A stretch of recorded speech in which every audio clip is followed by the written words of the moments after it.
자, 유머 하나 하고 말씀 전하겠습니다. 바다에 대왕고래가 있었어요. 바다에 대왕고래, 큰 고래, 대왕이에요. 그 바다에. 근데 이 대왕고래가 어느 날 실수로 지나가는 배 유람선에 비껴가지고 상처가 난 거예요.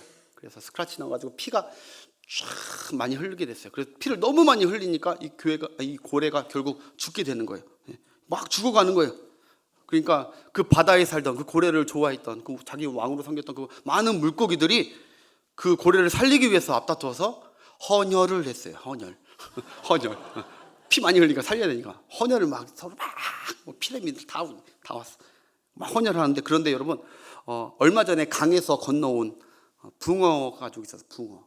근데 이 붕어 사실 이 고래에게 은혜를 많이 입었거든요. 왜냐하면 멀리 강에서 왔다고 많이 챙겨주고 그 대왕 고래가 사랑해주고 뭐 그랬는데, 이상하게 모두 다 헌혈하는데 이 은혜 입은 이 고래는, 아니 이 붕어들은 헌혈을 안 하는 거예요. 헌혈을. 그래서 친구 물고기들이, 야, 다른 사람 몰라도 너희들은 헌혈해야지. 너희들 왜 헌혈 안 해? 붕어들 왜 헌혈 안 해? 그러니까 붕어가 뭐라고 했다고요?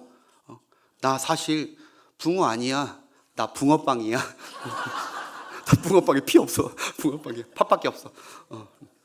한마디로 거짓, 가짜라는 거죠. 가짜. 우스갯소리로 그냥 한 얘기인데, 왜 했냐면은 요즘 우리 사회에 가짜 짝퉁이 많습니다. 진품도 있지만 짝퉁이 많아요. 바로 띄워주네. 이제 빨라졌네 이제. 자, 여러분 한번 진짜 가짜 구분 가능합니까? 이게 구찌라고 하고 200만 원 넘는 가방이에요. 명품 가방. 눈으로 구경이라도 합시다. 여기서 어느 게 진짜 같고 어느 게 가짜 같습니까? 나도 까먹었네. 이쪽이 진짜고 이게 가짜일 겁니다. 이게 진짜고 이게 가짜. 자, 우리가 육안으로 보면 전문가 아니면 잘 구분하기가 힘들죠. 그래서 구분하는 몇 가지 방법이 있어요. 진짜인지 가짜인지. 그 다음 사진 보면은 진짜는 이런데 가짜는 이렇게 줄이 좀 이렇게 매듭이 이렇게 꼼꼼하지 않고 이렇게 좀 벌어졌다는 거예요. 그리고 또 이거는 보면은 진짜는 그러니까 둘 다 드라이버를 쓰는데 진짜는 일자 드라이버 쓴대요. 그런데 가짜는 십자 드라이버. 그래서 누가 여러분 앞에서 진짜 샀다고 이렇게 뽐내 그렇게 세우면 딱 보면 가짜면 이거 가짜야 그래. 아는 척. 속았어 그래야지. 이렇게 해서 여러분 남자들의 로망 뭐죠? 롤렉스 시계. 롤렉스. 이야, 이것도 한 200만 원 넘는 거예요. 예. 꿈도 못 꾸는 그런 것들인데 요거 또 전혀 모르겠죠. 뭐가 진짜고 뭐가 가짜인지. 당연히. 예. 근데 아주 세심하게 다르답니다. 이쪽이 진짜고 이쪽이 가짜인데, 알파벳 쪽에서 약간 이렇게 휘어지는 이자 같은 경우도 많이 올라갔느냐 조금 올라갔느냐, 그리고 왕관 크라운 이것도 약간 다르고. 하여튼 그래서 이렇게 진짜와 가짜를 식별할 수 있도록 구분할 수 있는 점이 있다는 것이죠. 가짜, 여러분 이 세상에 가짜 학위가 많아요. 예. 학교 안 나왔으면서 학교 나왔다 가짜 학위도 많고요. 가짜 달걀 많다고 여러분 방송에 들었을 거예요. 달걀도 가짜 많아요. 중국산 조심하십시오. 예, 가짜 참기름 많답니다. 가짜 화장품, 가짜 휘발유, 가짜 금, 짝퉁 은, 짝퉁 다이아몬드, 짝퉁 보석들도 많아요. 그렇지만 다행히도 이것을 정확하게 구분할 수 있는 어떤 분명한 구분점이 있대요. 확인할 수 있는 방법도 있어요. 예를 들어서 금 같은 경우는 열을 가해 보면은 금이 예를 들어 색깔이 변한다. 이건 도금, 이게 가짜. 근데 진짜 금은 절대 색깔이 변하지 않은 거예요. 그렇게 구분할 수 있는 거죠. 은 같은 경우도 은은 계란 노른자를 한번 뿌려보라는 거예요. 은이면 노른자를 한번 뿌려보면 이게 안 변하면, 색깔이 안 변하면 이건 가짜, 이건 반대예요. 근데 노른자인데 뿌려보면은 은에 있는 황 성분 때문에 변해야 된대요. 이 변하는 게 진짜예요. 그래서 막 독이나 이런 거 할 때 뭐 은수저 넣고 하잖아요. 근데 변해야 이거는 진짜인 거예요. 꿀도, 여러분 꿀 좋아하시죠? 꿀을 이렇게 떴을 때 아시는 분도 많을 거예요. 떴을 때 이렇게 내려오는 것은 진짜가요, 가짜가요? 가짜예요. 이거 가짜고, 근데 뚝 했는데 새똥 마냥 똑 이렇게 끊어져서 떨어진다? 용축돼서 떨어진다? 이거 진짜예요. 지금 집에 가셔서 꿀 한번 해보시고 가짜인 거 버리세요. 아무튼 진짜 가짜 있어요. 가짜 뭐 그냥 이렇게 하는 건 가짜 뭐 상관없는데, 그래서 우리 몸과 생명과 이런 것들이 직결된 것은 좀 위험할 수 있죠. 가짜 음식이 우리 몸에 들어오면 우리 몸을 해칩니다. 여러분 재작년에 2022년에 충남 예산에서 우리 아이들이 먹는 급식, 학교 급식에 가짜가 있었어요. 뭐냐? 중국산 고춧가루 3.5톤이 그 가짜였어요. 그러니까 3.5톤에서 상당히 70%가량이 거짓, 다른 걸로 막 여러분 아시겠지만 중국이 음식 갖고 장난 많이 하잖아요. 그걸 장난을 친 거예요. 그러니까 아이들이 그거 먹고 식중독 걸렸어요. 이거 뉴스에 나왔던 거예요. 이렇게 가짜나 잘못된 걸 먹으면 안 좋죠. 가짜 휘발유 여러분 요새 많이 옛날부터 많이 나와요. 휘발유 싸게 괜히 하려다가 괜히 차 망가집니다. 배기가스 뭐 다 터지고요. 그리고 차 막 죽은 거 쓰고 엔진 소리 커지고 이게 다 싼 가짜 휘발유를 넣으면 벌어지는 현상. 우리의 몸과 우리의 생명에 직결되는 거죠. 여러분 근데 우리 건강의 생명에도 중요하지만 제가 무슨 말씀 드리는지 아실 거예요. 우리 영혼, 생명보다 더 우리 몸보다 더 중요한. 왜냐하면 영혼이 잘 돼야 범사가 잘 되기 때문에 영혼부터 잘 지키셔야 되거든요. 근데 영혼에 자꾸 가짜 같은 것을 넣으면은 영혼도 안 되고 범사도 안 되고 몸도 안 되고 다 안 되는 거예요. 우리 삶이. 근데 성경에 보면 진짜와 가짜가 있대요. 그 중에 하나가 진짜 선지자가 있고 가짜 선지자가 있다는 거예요. 거짓 선지자. 분별하라는 거예요. 너 영혼이 상하지 않고 다치지 않기 위해서는 삶이 진짜 선지자와 가짜 선지자를 구분해라. 기도하고 말씀으로 진짜 그 말씀이 하나님의 말씀을 전하는지 구분해야 돼요. 여러분 진짜 복음이 있고요, 가짜 복음이 있어요. 예수 그리스도의 복음만으로 십자가만으로 우리 모든 죄를 사하고 구원받았다라고 해야지 거기에 뭐 하나씩 자꾸 첨부하는 건 다 거짓 복음이라는 거예요. 가짜, 짝퉁 복음. 이것도 분별할 줄 알아야 돼요. 영적인 거예요. 여러분 믿음도 진짜 믿음 있고 가짜 믿음, 산 믿음, 죽은 믿음 있는 거예요. 신도 성경에 보니까 신, God, 또 참신이 하나님이 있고 거짓 신들, 우상이나 귀신들, 거짓 신들이라는 거예요. 근데 그걸 구분하라는 거죠. 목자도 마찬가지예요. 참 목자가 있고 선한 목자, 참 목자가 있고 거짓 목자, 가짜 목자 있고 영도 진리의 영, 산 영, 진짜 영이 있고 거짓 영이 있어요. 다 이런 것들을 분별해야 여러분 영적으로도 당연히 건강하고 여러분의 삶도 하나님의 은혜 가운데 평강할 줄 믿습니다. 주님은 이런 얘기 하셔요. 요한복음 15장 8절에 누가 나의 진짜 제자인지 아니면 누가 짝퉁 제자인지를 얘기해요. 내가 교회 다닌다, 내가 예수님 잘 믿는다 하고 네가 진짜라고 아니라는 거예요. 구분할 수 있는 구분점을 줘요. 그게 뭐냐면 함께 읽겠습니다. 시작. 너희가 열매를 많이 맺으면 내 아버지께서 영광을 받을 것이요 너희는 내 제자가 되리라. 아멘. 내 제자가 되는 구분점은 바로 열매를 보면 안다는 거예요. 열매. 왜냐 이게 15장은 여러분 알 거예요. 하나님은 농부시고 예수님은 포도나무이신데 포도나무 가지가 원 줄기에 붙어 있으면 절로 열매가 나오는 거예요. 그러니까 너희가 내 제자면 나하고 붙어 있고 나한테 구원받고 내게 붙어 있는 사람이라면 내 제자라면 너희들은 절로 열매가 나온다. 하나님이 받으실 만한 열매가 나올 것이다.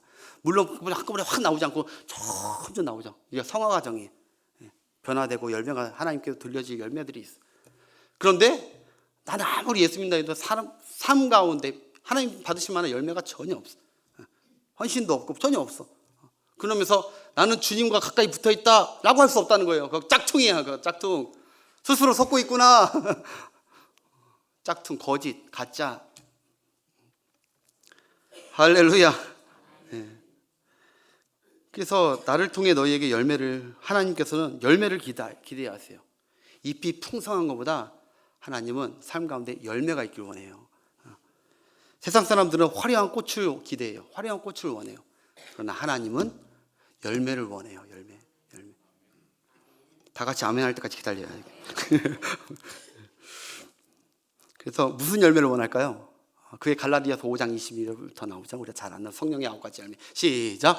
오직 성령의 열매는 사랑과 희락과 화평과 오래 참과 자비와 충성과 온유와 절제니 이 같은 것을 금지할 법이 없느니라. 아멘. 이게 9가지 성령의 열매라고 하는데 이게 하나님 받으시는 흡족히 받으시는 열매거든요. 그리고 우리가 예수 그리스도 안에 붙어 있다는 확실한 증거예요. 근데 이게 사실 9가지만 9가지 구분점이 아니야. 사실 이거 맨 첫 번째 사랑 안에 저기 다 들어있어요. 사랑하면은 온유해주고, 화평이, 사랑이 있는 곳에 화평이 넘치고, 양선, 내게 있는 것을 나눠주고, 선을 베풀고, 온유하고, 절제도 하고. 여러분, 오늘 우리가 하나님께서 우리에게 주신 본문 말씀 고린도전서 13장에 이 얘기가 거의 다 있잖아요. 오래 참고 온유하고. 그러니까 성령의 열매가 무엇이냐? 하나님 기대하시는 열매는 따라합시다. 하나님이 원하시는 열매는 사랑의 열매다. 할렐루야. 하나님 그거 원하세요. 그거. 그래서 여러분, 지난 한 주간도 하나님은 우리의 삶에 무엇을 원하셨을까요? 사랑을 원했어요. 사랑하며 살다가 이 전에 왔기를 하나님이 원하셨어요. 그리고 앞으로 또 이걸 살아갈 한 주도 하나님이 뭘 원하실까요? 다른 것보다 우리가 서로 사랑하고, 하나님을 사랑하고, 이웃을 사랑하고, 할렐루야. 그것을 하나님이 기대하시고 원하시는 것이죠. 사랑하며 삽시다. 네. 원래 사랑 하나는 거의 다 명령입니다. 하나. 근데 여러분, 우리가 사랑하며 살고 싶죠. 그렇죠? 여기 사랑하며 살고 싶지 않은 사람이 누가 있습니까? 적어도 예수님을 믿고 신앙을, 하나님의 사랑을 느꼈다면, 체험했다면 우리도 사랑하고 싶어요. 근데 이게 잘 안 된다고요. 저도 어제 제 생애 머리털 나고 첫 주례를 했어요. 신랑 신부의 첫 주례를 다급하게 10분 만에 주례 준비해가지고 급속도로 가서, 제가 뭘 전했는지도 지금도 기억이 안 나요. 아무튼 이렇게 다급하게 했는데, 여러분, 그 둘이 어떻게 하나가 됐습니까? 바로 사랑의 하나님의 중보 가운데 한 남자와 한 여자를 하나 맺어주셔서 둘이 서로 사랑하게 하시고, 사랑이 없었다면 행복한 사랑의 연합이 없었죠. 그리고 어제 제가 말씀드렸던 것 같은데, 그 가정을 통해서 하나님이 원하시는 게 무엇이냐? 이제 이 가정이 지금까지 살아오면서 하나님의 사랑과 부모님의 사랑과 많은 사람들의 사랑을 받았어. 그럼 하나님이 굳이 이 둘을 하나로 묶은 이유는 무엇이냐? 이제 너희들이 사랑을 받지만 하지 말고 앞으로 사랑을 베풀면서 살아라. 그게 결혼의 또 하나의 참된 의미거든요. 출세해라, 서로 성공해라, 떵떵거리며 살아라, 이게 아니라 너희도 이제 하나 되어서, 사랑으로 하나 되어서 사랑의 원자탄처럼, 사랑의 통로처럼 사랑을, 이제 부모님도 더 사랑하고, 내 자녀도 이제 낳을 테니까 자녀도 사랑하고, 이웃을 사랑하고, 교회 직분자들도 사랑하고, 동료들도. 이런 사랑하며 삶을 사는 것을 하나님이 기뻐하시고, 그게 하나님이 보고 싶은 열매라는 것이죠. 무슨 말인지 이해되시길 축복합니다. 우리 모두의 바람이 있다면 서로 사랑하며 사는 것이고, 그 사랑이 이례적인 게 아니라 풍성하고 계속 지속되기를 우리는 간절히 원하는 것이죠. 여러분의 가정이 사랑이 넘치는 가정 되시길 축복합니다. 근데 여러분, 제가 다시 한번 얘기하지만 왜 이 말씀 드리느냐, 처음에 왜 짝퉁 얘기하냐, 이 세상의 사랑에 진짜와 가짜가 있습니다. 사랑에도 진짜 사랑이 있고 가짜 사랑이 있어요. 간단히 제가 구분할 수 있도록 한 가지 사건만 얘기할게요. 사무엘하 13장에 보면, 오늘 말을 좀 빨리 해도 이해해 주십시오. 천천히 할까요? 천천히 했더니 막 시간 많이 오버되더라고요. 이렇게 빨리빨리 해서 좀 농축했어요. 말씀을. 사무엘하 13장에 보면 다윗에게 수치스럽고 영원히 떠올리고 싶지 않은 아주 비극적인 사건, 다윗 가문에서 수치스럽고 비극적인 사건이 일어나요. 그게 무엇이냐? 다윗은 많은 부인이 있었고 왕이 됐는데, 많은 부인과 많은 왕자들과 또 자식들이 있었어요. 근데 그 중에 장남, 큰아들 암논이 어느 날 배다른 동생 다말이라는 여자에게 연민을 느껴요. 배다른 동생이에요. 그렇지만 동생이에요. 근데 연민을 느껴요. 그러다 어느 날 성경에 보니까, 그렇게 13장 1절에 보면 그렇게 나와요. 그가 마음이 통해하고 상사병이 걸렸대. 상사병. 너무너무 좋아진 거예요. 여동생이. 그 여동생 보니까 너무너무 아리답고 아름답고 처녀였대요. 처녀. 깨끗하고 아리답고 처녀였어요. 상사병이 걸려요. 상사병. 근데 그렇게 상사병으로 끙끙 앓고 온몸과 얼굴색이 다 파리해져 가고 있는 그때에 사촌인 요나답이 옵니다. 요나답이 딱 와가지고 딱 보니까, 너 왜 그래? 나 그럴 일이 있어. 뭔데? 너 왜 이렇게 기운 없고 누워 있어? 열이 있고. 나 사실 내 이복 동생 다말을 사랑해. 거기 보면 사랑한다고 해요. 두 번이나. 내가 다말을 그 여인을 사랑한다. 이게 두 번. 우리가 지금 얘기하는 사랑을 그 얘기하는 거예요. 사랑한다라고 나와요. 그래? 근데 그 여자를 내가 이복 동생이 너 어떻게 취하겠니? 나 어떻게 할 수가 없고 나 너무 이러지도 저러지도 못하고 있다. 근데 그 요나답이 어떤 자이냐면 성경에 보니까 강교한 자라고 해요. 성경에 나오는 강교한 자는 뱀 같은 건데, 강교한 자는 어떠한 하고 싶은 있는 목적이 생기면 반드시 무슨 수를 써서라도 그럼 반드시 이루는 거예요. 대신 단 그 뒤에 일과 처리는 나머지 어떤 벌어질 사건은 남을 알아요. 그럼 상관 안 하고 일단 하고 싶은 거 무조건 하게끔 해요. 반드시 만들어요. 사탄같이, 뱀같이. 근데 이 강교한 자 요나답이 계책을 한 가지 묘책을 알려줘요. 뭐라고 알려주냐면, 그러면 일단 아픈 채 하십시오. 들어 누워서 큰아들이 이렇게 아파 누워있는데 아빠가 큰아들 걱정돼서 안 오겠어. 그래서 다윗 아버지가 올 거야. 다윗 아빠가 오면 네가 이렇게 얘기해라. 너 왜 이렇게 아프니? 그러면 내가 지금 너무 아픈데 사실 음식을 잘하는 다말, 내 여동생 다말이, 이쁜 우리 여동생 다말이 음식을 맛있게 차려주면은 내 몸이 싹 날 것 같다고. 그렇게 꼭 얘기해. 그러면 아버지가 큰아들 아픈데 얼마나 무슨 소원이라도 못 들어줘요. 그래서 알았다고 하고 들어줄 거야. 이렇게. 근데 정말 여차저차 했는데 그렇게 정말 해요. 그러니까 다윗이 정말 그렇게 해가지고 다말이 와요. 그 침실에 와요. 딱 들어오자마자 암논의 방 안에서 요리를 해요. 직접 요리를. 오빠 아프니까 얼마나 마음이 착한지 몰라. 요리도 잘했나 봐요.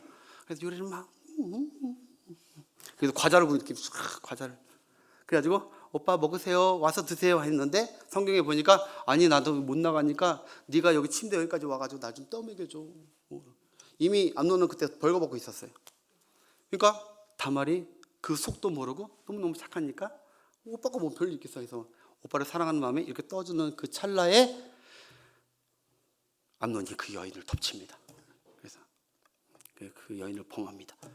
동침합니다. 그래서 처음에 완고히 거절합니다. 오빠 이러면 안 된다고. 오빠 이러면 정신 차리라고. 아무리 내가 좋다 해도 이건 아니라고. 이런 선 넘지 말자고. 단 또 그런 얘기예요. 단 만약에 오빠가 정말 나를 좋아한다면 합법적으로 하자고. 오빠가 아빠한테 얘기하라고. 얘기해서 나를 사랑하게 됐다고 얘기하라고. 그러면 내가 아버지가 결혼하라고 하면 나는 수락하고 오빠랑 결혼할게요. 그런데 이건 아니라고. 그래서 끝까지 거절하지만 보면 암논이 그 말을 듣지 아니하니라 해요. 불타는 욕정 때문에 어쩔 수 없는 사랑 때문에. 그래서 결국은 그 여인에게 아주 심한 평생 잊지 못할 성폭행을 합니다. 그 몸과 그 여인의 동생의 마음을 더럽히고 아주 상처를 남깁니다. 그런 후에 어떻게 했을까요? 자기 이렇게 한 걸 미안해가지고 품어줬을까요?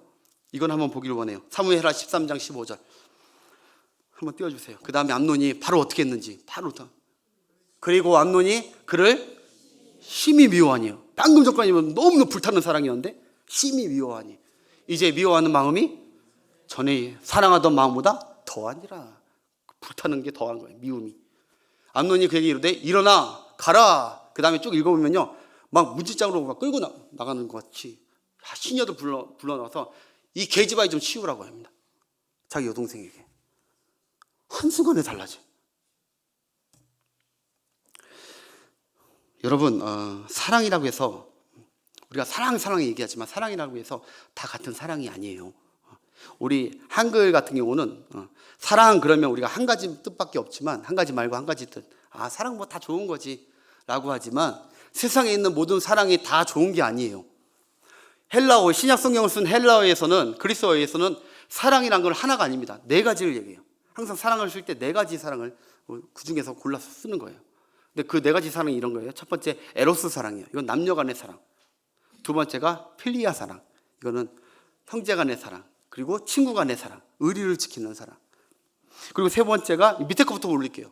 스토르게. 이건 부모와 자식 간의 사랑. 부모가 끝이 천륜 간의 사랑. 막 다 주고 싶은 사랑.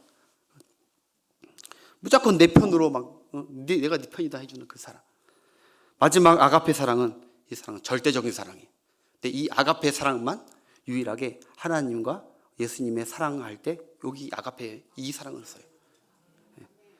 짐작하겠지만 다른 사랑은 온전한 사랑이 아닐 거라는 가망성이. 여러분, 지금 이 암논이 분명히 사랑한다고 두 번이나 얘기했어. 내가 내 여동생을 사랑해 미치겠다, 상사병 걸렸다, 이렇게 했던 그 사랑은 어떤 사랑입니까? 에로스 사랑, 불타는 사랑. 지금 이 암논의 이 에로스 사랑, 암논 여러분 어떤 사람이에요? 못된 놈, 나쁜 놈. 이름부터가 그렇잖아요. 암논, 못된 놈. 외우세요. 그냥 못된 놈, 나쁜 놈, 암논. 이 나쁜 놈, 이 사랑 진짜 사랑 아니에요. 완전한 사랑, 참 사랑이 아니라는 거예요. 암논의 사랑이 왜 순식간에 미움으로 변해버리고 변질돼 버렸어요. 제가 아까 그 구별법 얘기했죠. 진짜 사랑은 변질되지 않아요. 그런데 가짜 사랑, 짝퉁 사랑은 변질됩니다. 여러분, 왜 암논의 사랑이 변했죠? 그 사랑은 성경이 말하는 참 사랑이 아니기 때문에 그래요. 그런데 많은 사람들이 이 사랑에 목말라요. 이 사랑이 있으면 행복할 거라고 생각해요. 아니요. 여러분, 사랑한다면, 우리가 사랑한다면, 내가 누구를 사랑한다면 그 사람을 수치스럽게 만드나요? 그 사람을 증오하고 미워하게 되나요? 그렇지 않잖아요. 참 사랑은 여러분 절대로 폭력적이지 않습니다. 참 사랑은 욕정적이지가 않아요. 참 사랑은 이기적인 이 암논 같은 이기적인 사랑이 아니란 말입니다. 여러분, 근데 이 땅 가운데 남녀가 서로 사랑할 때, 아니면 결혼 초기 때나 오래 되실 때 처음에 불같은 에로스 사랑으로 우리는 뜨겁게 서로 사랑한다고 생각하고 그 사랑을 믿고 살아요. 그런데 나중에 불같은 그 사랑이 불같은 미움으로 바뀌는 거예요. 순식간에 바뀌어지고, 그러다 보면 서로 순식간에 깨어지고, 순식간에 이혼하고, 심지어 너무 미워서 죽이는 비극까지 일어나는 게 이 세상에 잘못 알고 있는 따르는 사랑이에요. 여러분, 참 사랑은 상대방을 절대로 수치스럽게 만들지 않습니다. 여러분이 여러분 아내나 남편을 모욕적이거나 때로는 수치스럽게 했다? 회개하십시오. 지금 내 안에 참사랑이 없는 것입니다.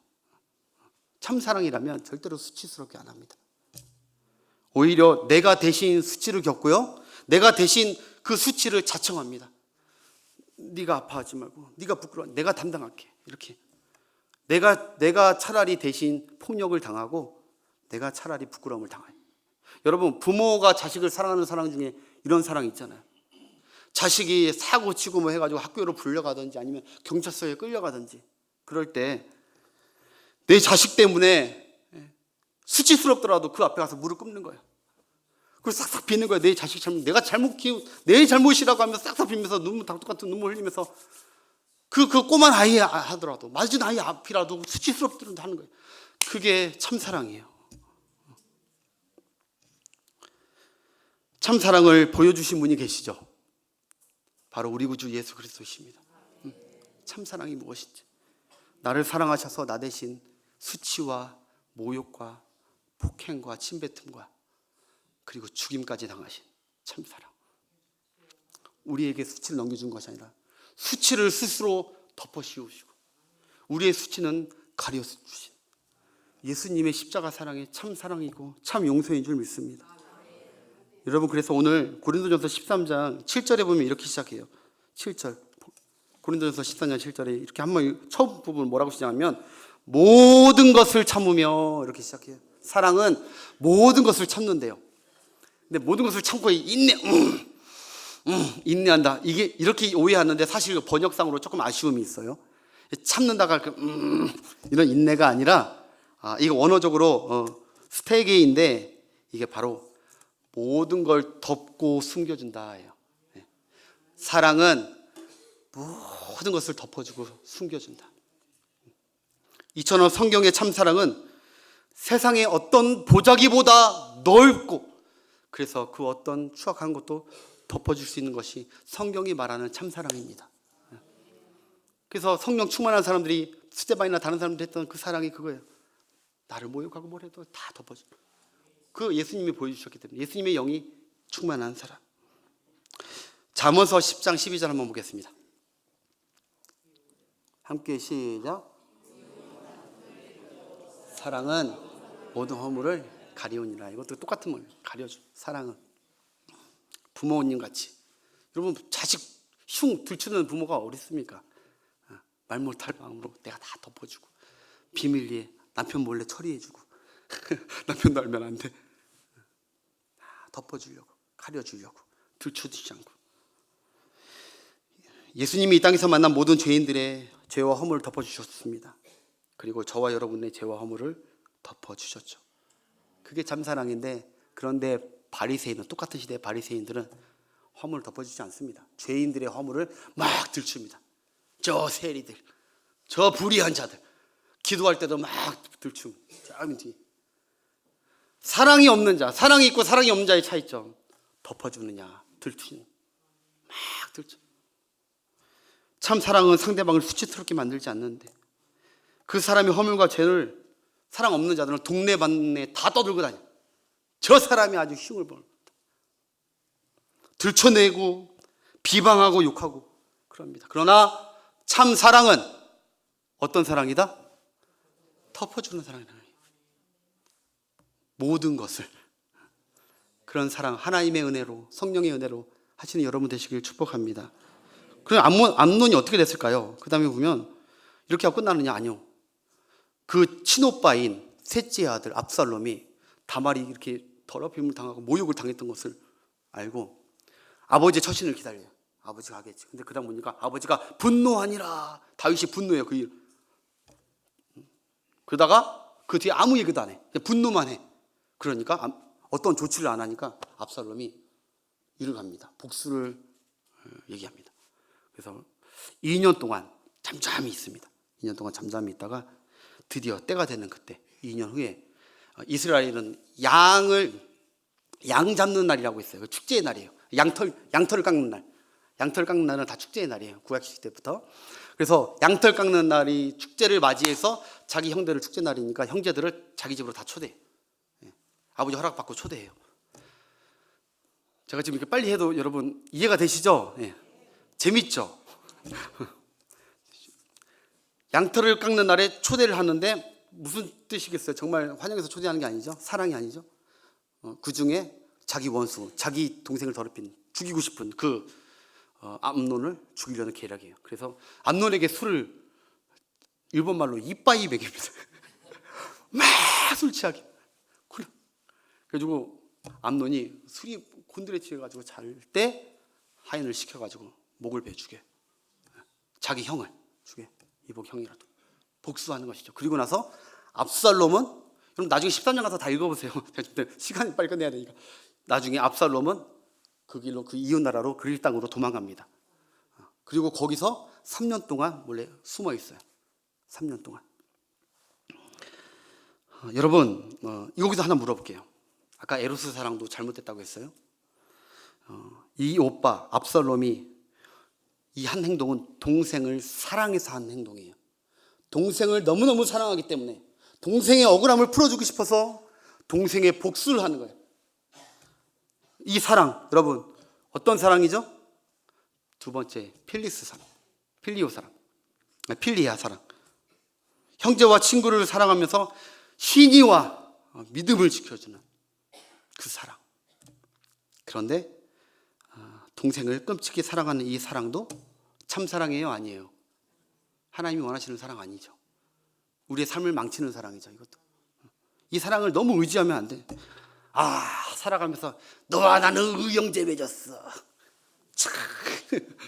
쭉쭉쭉 하면서 그 사랑이 든든하고 영원할 것 같은데 아니라는 거죠.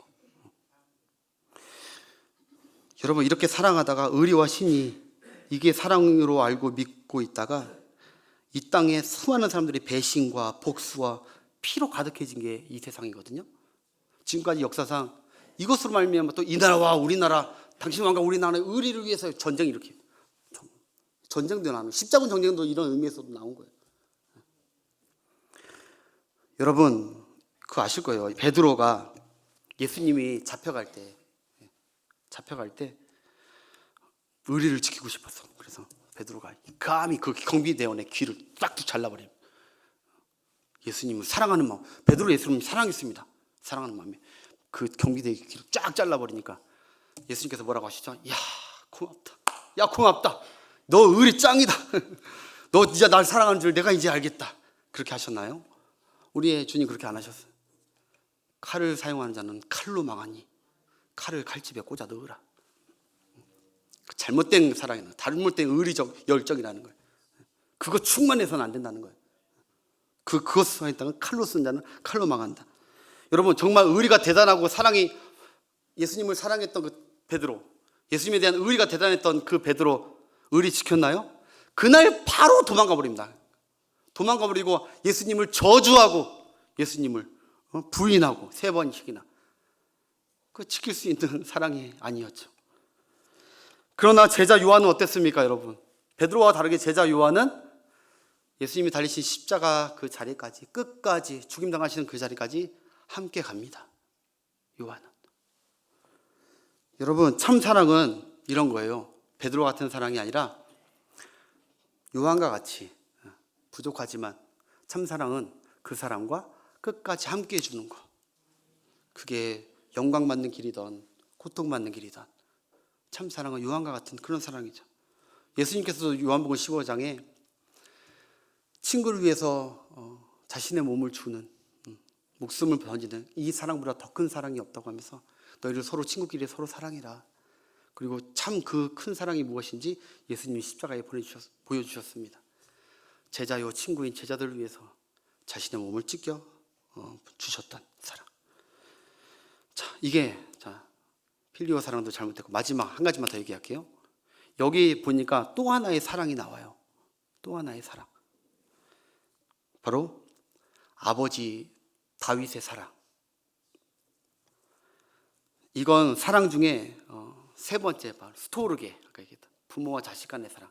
이 사랑 없는 분 없을 거예요. 여러분, 다윗은 자식들을 사랑했습니다. 미우나 고우나. 부모라고 자식 사랑하지 않는 부모 어디 있습니까? 사랑하죠. 이 사랑이 충분한 사람들도 많죠. 근데 여러분, 다윗은 그 사랑이 자녀들 속 썩이는 거 분노만 했지 아무런 조치도 하지 않아요. 아무런 희생도 하지 않아요. 그저 화가 나고 열받았을 뿐이지 그냥 그 자식들의 일을 자기가 나서주고 조치하지 않고 그냥 내버려 기다리면 알아서 풀리겠지. 때만 기다려 알아서 하겠지. 이 아버지 사랑은 온전한 참사랑이 아니었던 거예요. 그냥 기다리는 사랑. 사실 여러분 그거 아실 거예요. 지금 이 사건이, 이 추악하고 이 수치스러운 이 사건이 누구 때문에 일어났습니까? 다윗 때문에 일어난 거라고요.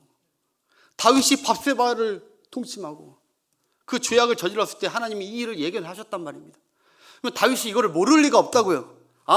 지금 내 가정이 일어나고 내 자식들이 일어나는 이 모든 서로 죽이고 아파하고 상처를 줬던 이 모든 것은 바로 나 때문이구나. 하나님이 얘기하셨던 그 나 때문이구나. 내 잘못이구나. 그러면서 다윗이 회개하거나 자식들이 상처 입은 자식들에게 가가지고 내가 미안하다. 나를 용서해다오. 이게 사실 너희들의 잘못이 아니란다. 내 잘못이란다. 내가 하나님 앞에 범죄했단다. 너희들 서로 사랑하면 안 되겠니? 내 잘못이다. 내가 다 감당할게. 이렇게 하지 않고 그냥 방관했다는 거예요. 다윗이. 결국 여러분,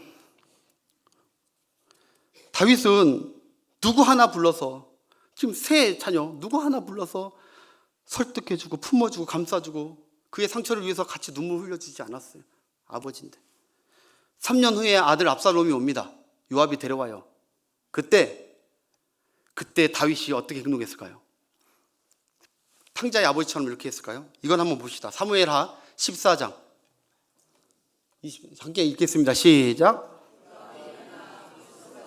압살롬을 데리고 예루살렘으로 오니 다윗 왕이 이르되 그를 그의 집으로 물러가게 하여 내 얼굴을 볼 수 없게 하라 하며 압살롬이 자기 집으로 돌아가고 다윗 왕의 얼굴을 보지 못하니라. 아멘. 2번의 상처를 받아요.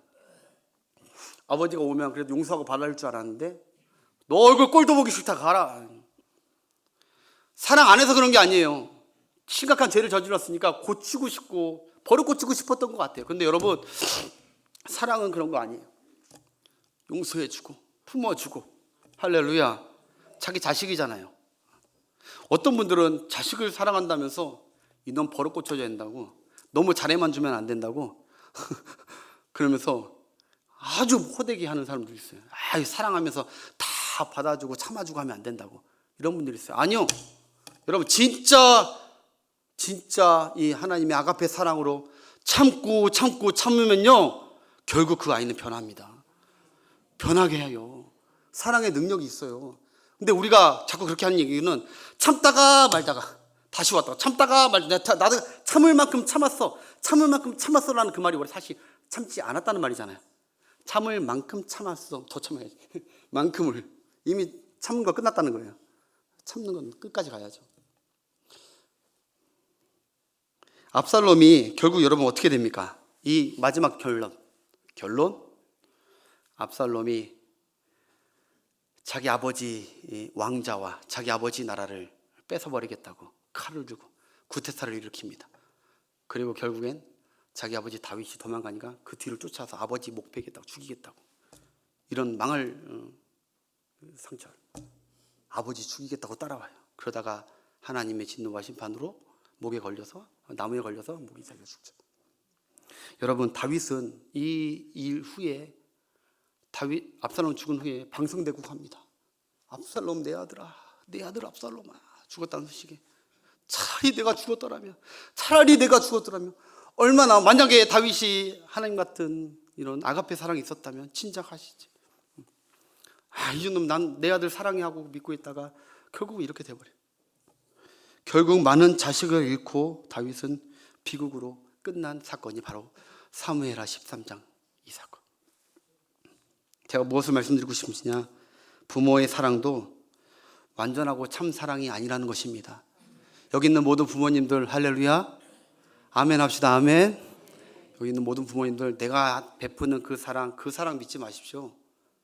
여러분들에게 필요한 사랑, 자식이 정말 원하고 자식이 필요로 하고 자식이 변화되는 그 사랑은 바로 하나님께서부터 위로부터 부어주시는 아가페 사랑으로 베풀어야 됩니다.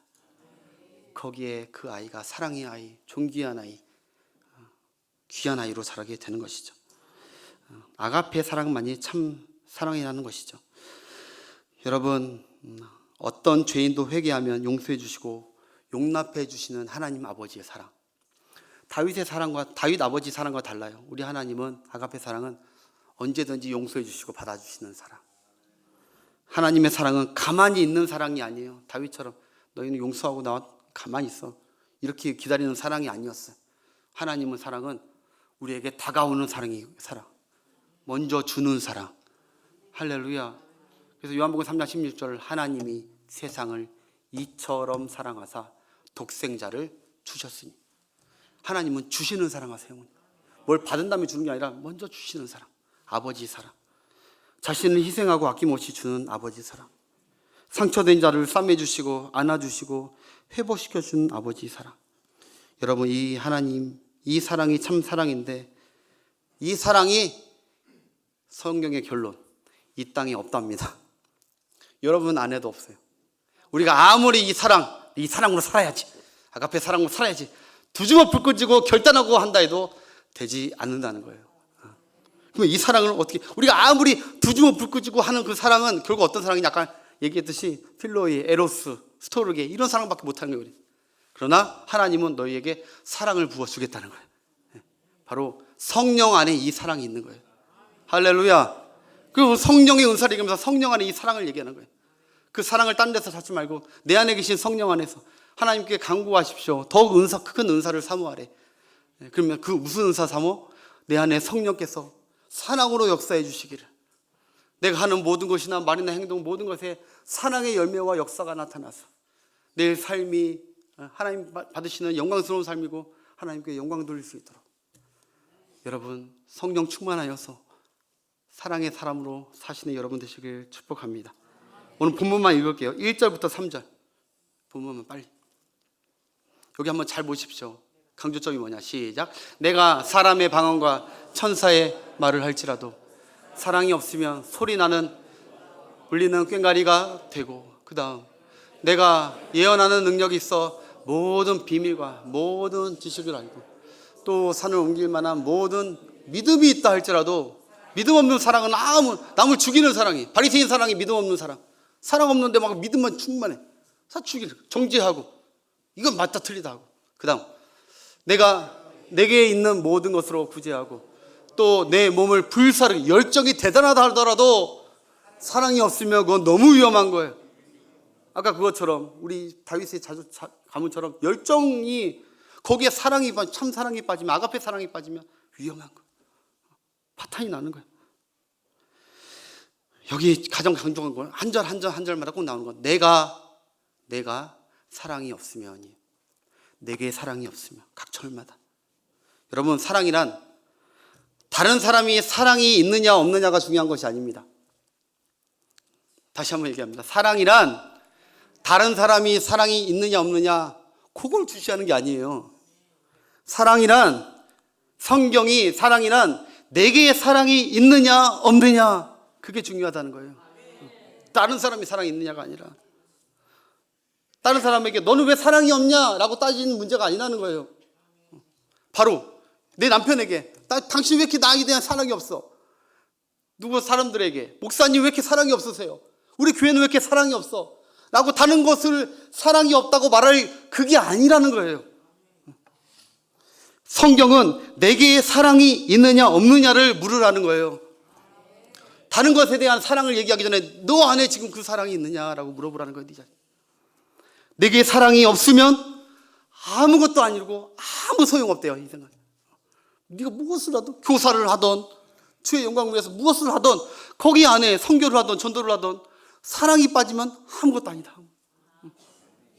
그러나 내게 사랑이 있으면 그걸로 된 거예요. 열매가 절로 나는 거예요. 절로. 여러분들에게 그런 사랑 충만한 열매 가득한 은혜가 있기를 축복합니다.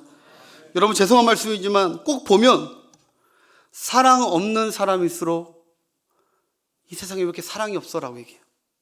사랑 없는 사람일수록 사랑 없다고 타령해요. 안 그런가요? 자기 안에 사랑이 없으니까 보이는 것마다 여기도 사랑이 없네, 저기도 사랑이 없네, 우리 집안도 사랑이 없네, 우리 교회도 사랑이 없네. 그분은 이걸 봐요. 내게 사랑이 없으면 아무것도 아니니라. 자기 안에 사랑이 없기 때문에 불평하고 투덜하고, 믿음도 사랑이 없고, 전도에도 사랑이 없으면 아무것도 아니고, 여러분의 자녀 교육도 이 아가페 사랑이 아니면 뭐 유익과 효과가 없을 수도 있어요. 그러니까 우리가 더욱 성경에 보니까 12장 31절 보니까 이 은사를 더욱 사모하래요. 즉 이 말은 많은 은사 중에 하나 플러스 하라는 게 아니에요. 많은 것이 있는데 이거 하나 없으면 아무것도 아닌 것이고, 많은 것이 없지만 이거 하나 있으면 많은 것을 가진 것이라는 거예요. 왜냐하면 사랑 안에 모든 열매가 다 있기 때문에. 여러분, 사랑의 은사 사모하시길 축복합니다. 우리 함께 기도합시다. 우리 교회가 사랑의 열매가 가득한 교회, 우리의 하는 손과 발과 모든 것이, 내가 섬기는 모든 것이 사랑이 가득하기를. 여러분 가정에 여러분 사랑이 있으면, 우리 4절부터 마지막 본문이니까 4절부터 쭉 한번 읽어봅시다. 사랑은 오래 참고, 사랑은 온유하며, 시기하지 아니하며, 사랑은 자랑하지 아니하며, 교만하지 아니하며. 여러분 여기에 4절만 띄워주세요. 여러분 여기 예수님 이름 넣으면 다 맞잖아요. 예수님은 오래 참으셨고, 예수님은 온유하고, 예수님은 시기하지 아니하며, 예수님은 자랑하지 아니하며, 교만하지 않으셨어요. 그 다음에 보면 많잖아요. 근데 어떤 분이 그런 얘기를 하더라고요. 여기 사랑은 이 부분에 내 이름을 넣으라는 거예요. 내 이름. 근데 난 내 이름을 넣고 읽는데 눈물이 팍 터지는 거예요. 우리 자기 이름 넣어서 한번 해볼까요? 시작. 선남이는 오래 참고, 선남이는 온유하며, 시기하지 아니하며, 선남이는 자랑하지 아니하며, 선남이는 교만하지 아니하며. 다음에 딱 얘기하면 가슴이 아파요. 왜? 내게 이런 사랑이 없어요. 내게 이런 모습이 없어요. 이거 보면서 너무 회개가 돼요. 목사이지만 내게 오래 참음도 없고, 자랑만 하고, 교만하고. 하나님, 내게 사랑 주옵소서. 내게 사랑 넘치는 목사 되게 하옵소서. 내가 다른 거 추구하기보다 사랑 넘치는 목사, 사랑 넘치는 남편, 사랑 넘치는 아빠 되게 하옵소서. 그것이 우리의 평생 기도의 될 줄 믿습니다. 다른 것으로 속상해하지 마십시오. 우리에게 가장 문제를 풀 수 있는 가장 완벽한 길과 해결은, 능력은 사랑입니다. 여러분의 남편 바뀌기 원합니까? 남편은 오래 참고 남편은 온유하며 시기하지 않으면 그러면 되는 거예요. 내가 사랑이 넘치고 우리 가정에 사랑이 넘치기를 기도하며 또 그렇게 은혜 구하면 성령께서 도와주실 줄 믿습니다. 낮의 해처럼 밤의 달처럼. 좀 늦게 말무리해서 죄송하고요.